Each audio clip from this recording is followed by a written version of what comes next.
Hi everyone welcome back. ನೀವು ನೋಡ್ತಾ student solution YouTube channel. Yes ವಿದ್ಯಾರ್ಥಿಗಳು ಪರೀಕ್ಷೆಗಳ ಬರೆದಿದ್ದೀರಾ, ಡೌಟ್ ಇರುತ್ತೆ ವ್ಯಾಲ್ಯೂಯೇಷನ್ ಯಾವ ರೀತಿ ಮಾಡ್ತಾರೆ ಅಂತ ಡೀಟೇಲ್ ಆಗಿ ಮಾಹಿತಿಯನ್ನು ಕೊಡ್ತೀವಿ ಸ್ಟೆಪ್ ವೈಸ್. ಚಾನಲ್ಗೆ ಸಬ್ಸ್ಕ್ರೈಬ್ ಆಗಿ. ಇಂದಿನಿಂದ ಏಪ್ರಿಲ್ 15 ಇಂದ ನಿಮ್ಮದು ವ್ಯಾಲ್ಯೂಯೇಷನ್ ಕೂಡ ಶುರು ಆಗ್ತಾ ಇದೆ. ಅಂದುಕೊಂಡಂತೆ ಆದರೆ ಈ ಮಂತ್ ಎಂಡ್ ಒಳಗೆ ನಿಮ್ಮದು ರಿಸಲ್ಟ್ ಕೂಡ ಎಕ್ಸ್ಪೆಕ್ಟ್ ಕೂಡ ಮಾಡ್ಬೋದು. ವ್ಯಾಲ್ಯೂಯೇಷನ್ಗಳಲ್ಲಿ ಕೇವಲ ಸುಮಾರು ಸ್ಟೆಪ್ ಕೂಡ ಇದಾವೆ, ನೋಡೋಣ ಬನ್ನಿ.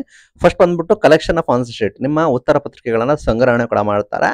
ಲೈಕ್ ನಿಮ್ದು ಎಕ್ಸಾಮ್ ಮುಗಿದ ನಂತರ ಎಲ್ಲ ನಿಮ್ದು ಆನ್ಸರ್ ಪೇಪರ್ಗಳು ಇರ್ತಾವಲ್ಲ ಎಲ್ಲಾನು ಕೂಡ ನಿಮ್ಮ ಕ್ಷೇತ್ರದ ಶಿಕ್ಷಣ ಅಧಿಕಾರಿಗಳು ಅಂತ ಇರ್ತಾರೆ, ಅವರ ವಿಚಾರಣೆ ಅಡಿ ಬಂದ್ಬಿಟ್ಟು ನಿಮ್ದು ಎಕ್ಸಾಮಿನೇಷನ್ ಅಂತೀನಿ, ಎಕ್ಸಾಮ್ದು ವ್ಯಾಲ್ಯೂಯೇಷನ್ ಸೆಂಟರ್ಗಳು ಇರ್ತವೆ, ಅಲ್ಲಿಗೆ ನಿಮ್ಮ ಪೇಪರ್ಗಳನ್ನ ಕಳಿಸ್ಕೊಡ್ತಾರೆ.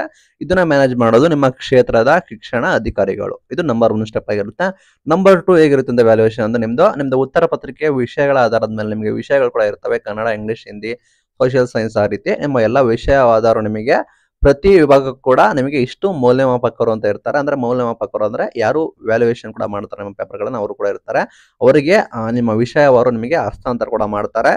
ಮೈನ್ ಥಿಂಗ್ ಬಂದ್ಬಿಟ್ಟು ನಿಮ್ಮ ಮೌಲ್ಯಮಾಪಕರನ್ನ ನೇಮಕ ಮಾಡ್ತಾರೆ. ಅಂದ್ರೆ ನಿಮಗೆ ಯಾರೆಲ್ಲ ಅನುಭವ ಕೂಡ ಇರ್ತಾರೆ, ಲೈಕ್ ಯಾರಿಗೆ ಎಕ್ಸ್ಪೀರಿಯನ್ಸ್ ಕೂಡ ಇರುತ್ತೆ ಶಿಕ್ಷಕರು, ಅವರನ್ನ ವ್ಯಾಲ್ಯೂಯೇಷನ್ ಕೂಡ ಮಾಡೋದಕ್ಕೆ ಅವರನ್ನ ನೇಮಕ ಕೂಡ ಮಾಡ್ತಾರೆ. ಅವರಿಗೆ ಈ ರೀತಿ ಮಾಡಬೇಕು ಅಂತೇಳಿ ಮಾರ್ಗಸೂಚಿಯಿಂದ ರೂಲ್ಸ್ಗಳು ಕೂಡ ಇರ್ತವೆ.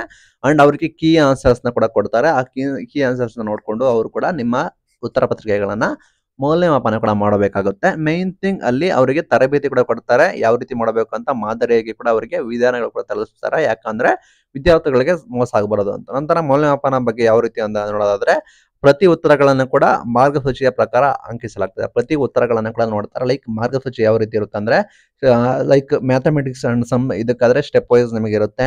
ಲೈಕ್ ಥಿಯರಿಗೆ ಆದ್ರೆ ನಿಮಗೆ ಮೈನ್ ಕಾನ್ಸೆಪ್ಟ್ಗಳು ಕೂಡ ಏನಿರಬೇಕು ಅದನ್ನ ಇರಬೇಕಾಗುತ್ತೆ. ಲೈಕ್ ನಿಮ್ದು ಬೇರೆ ಏನಾದ್ರೂ ಕೂಡ ವಿಚಲನ ಆದ್ರೆ ಡಯಾಗ್ರಾಮ್ ಏನಿರಬೇಕು ಡಯಾಗ್ರಾಮು, ಸಮಾಜ ಆದ್ರೆ ಲೈಕ್ ನಿಮ್ದು ಏನು ಮ್ಯಾಪ್ಸ್ ಏನಿರುತ್ತೆ ಅದು ಕೂಡ ಕಡ್ಡಾಯ ಇರಬೇಕಾಗುತ್ತೆ. ನಿಮ್ಮ ವಿಜ್ಞಾನದಲ್ಲಿ ಡಯಾಗ್ರಾಮ್ ಆದ್ರೆ ಡಯಾಗ್ರಾಮ್ಗಳಿಗೆ ಲೇಬಲಿಂಗು ಎಷ್ಟು ಮಾರ್ಕ್ಸು, ಡಯಾಗ್ರಾಮ್ಗೆ ಎಷ್ಟು ಮಾರ್ಕ್ಸು, ಅದರಲ್ಲಿರೋ ಅಂಶಗಳು ಬರೋದ್ರೆ ಎಷ್ಟು ಮಾರ್ಕ್ಸು, ಮ್ಯಾಥಮೆಟಿಕ್ಸ್ ಅಲ್ಲಿ ಫಾರ್ಮುಲಾಗೆ ಈ ರೀತಿ, ಸ್ಟೆಪ್ಸ್ಗೆ ಈ ರೀತಿ ಅಂತ ಹೇಳಿ ನಿಯಮಗಳು ಕೂಡ ಇರ್ತವೆ. ಆ ರೂಲ್ಸ್ ಪ್ರಕಾರ ನಿಮ್ದು ಮಾರ್ಗಸೂಚಿ ಇರುತ್ತೆ, ಅದರ ಪ್ರಕಾರ ವ್ಯಾಲ್ಯೂಯೇಷನ್ ಮಾಡ್ತಾರೆ. ತಪ್ಪು ಅಂಕ ಸುಮ್ಮನೆ ಅಂಕಗಳನ್ನು ನೀಡಬಾರ್ದು, ಕಠಿಣವಾಗಿ ನಿಯಮಗಳನ್ನ ಪಾಲಿಸಬೇಕು ಅಂತ ಹೇಳಿ ನಿಯಮ ಕೊಟ್ಟಿರ್ತಾರೆ. ನಿಮ್ದು 2 ರಿಂದ 3 ಬಾರಿ ನಿಮ್ದು ಇನ್ ಕೇಸ್ ಮಿಸ್ಟೇಕ್ ಆಗಿದ್ರೆ ಅಥವಾ ಏನಾದ್ರು ಸಮಸ್ಯೆ ಆಗಿದ್ರೆ 2 ರಿಂದ 3 ಬಾರಿ ನಿಮ್ದು ಮತ್ತೆ ಮೌಲ್ಯಮಾಪನ ಕೂಡ ಆಗುತ್ತೆ. ನಂತರ ಎಲ್ಲ ಮುಗಿದ ನಂತರ ನಿಮ್ಮ ಉತ್ತರ ಪತ್ರಿಕೆಗಳನ್ನ ಡಿಜಿಟಲ್ ಎಂಟ್ರಿ ಕೂಡ ಮಾಡ್ತಾರೆ. ಲೈಕ್ ನೀವು ಆನ್ಲೈನ್ ಅಲ್ಲೇ ರಿಸಲ್ಟ್ ನ ಹೇಗೆ ನೋಡ್ತೀರಾ ಅದೇ ರೀತಿ ಡಿಜಿಟಲ್ ಎಂಟ್ರಿ ಕೂಡ ಮಾಡ್ತಾರೆ. ನಂತರ ಒಮ್ಮೆ ಕ್ರಾಸ್ ವೆರಿಫಿಕೇಶನ್ ಕೂಡ ಮಾಡ್ತಾರೆ. ಯಾಕಂದ್ರೆ ಒಂದು ಚೂರು ಡಾಟಾ ಮಿಸ್ ಆಗಬಾರ್ದು, ದೊಡ್ಡ ಇಶ್ಯೂಸ್ ಆಗೋದು ಅಂತ ಹೇಳಿ ಎಲ್ಲ ಡಾಟಾಗಳನ್ನ ಮತ್ತೊಮ್ಮೆ ಕ್ರಾಸ್ ವೆರಿಫಿಕೇಶನ್ ಕೂಡ ಮಾಡ್ತಾರೆ. ನಂತರ ಎಲ್ಲ ಮುಗಿದ ನಂತರ ಉತ್ತರ ಪತ್ರಿಕೆಗಳನ್ನ ಪುನಃ ಪ್ಯಾಕ್ ಮಾಡಿ ಮತ್ತೆ ಕೇಂದ್ರದ ಪ್ರಧಾನ ಕಚೇರಿಗೆ ನಿಮ್ಮ ಬೋರ್ಡ್ಗೆ ಕಳಿಸ್ಕೊಡ್ತಾರೆ. ನಂತರ ರಿಸಲ್ಟ್ ಪ್ರೊಸೆಸಿಂಗ್ ನಡೀತದೆ, ಅದಕ್ಕೆ ಟೈಮ್ ಬೇಕಾಗುತ್ತೆ. ನಂತರ ನಿಮಗೆ ರಿಸಲ್ಟ್ ಘೋಷಣೆ ಕೂಡ ಮಾಡ್ತಾರೆ. ಇಷ್ಟೆಲ್ಲ ಕೂಡ ಮಾಹಿತಿ ಇದೆ. ಇಲ್ಲಿ ಮೈನ್ ಬೇಕಾದ್ರೆ ಸಪರೇಟ್ ವಿಡಿಯೋ ಬೇಕಾದ್ರೆ ಇಲ್ಲಿ ಯಾವ ರೀತಿ ವ್ಯಾಲ್ಯೂಯೇಷನ್ ಕೂಡ ಮಾಡ್ತಾರೆ, ಯಾವ ರೀತಿ ಸ್ಟೆಪ್ ವೈಸ್ ಕೂಡ ಮಾರ್ಕ್ಸ್ ಕೊಡ್ತಾರೆ, ಯಾವ ರೀತಿ ಅದನ್ನೆಲ್ಲ ಬೇಕಾದ್ರೆ ಡೌಟ್ ಇದೆ ಕಮೆಂಟ್ ಮೂಲಕ ತಿಳಿಸಿ. ಅದು ಬೇಕಾದ್ರೆ ಸಪರೇಟ್ ವಿಡಿಯೋ ಕೂಡ ಮಾಡಿ ತಿಳಿಸ್ಕೊಡ್ತೀನಿ. ಇದು SSLC ವ್ಯಾಲ್ಯೂಯೇಷನ್ ಕಂಪ್ಲೀಟ್ ಡೀಟೇಲ್ಸ್ ಸಂಪೂರ್ಣ ಮಾಹಿತಿ. ವಿಡಿಯೋ ಇಷ್ಟ ಆದರೆ ಲೈಕ್ ಶೇರ್ ಸಬ್ಸ್ಕ್ರೈಬ್ ಮಾಡಿ. Thank you for watching till end ಎಲ್ಲ SSLC ವಿದ್ಯಾರ್ಥಿಗಳಿಗೆ. Thank you.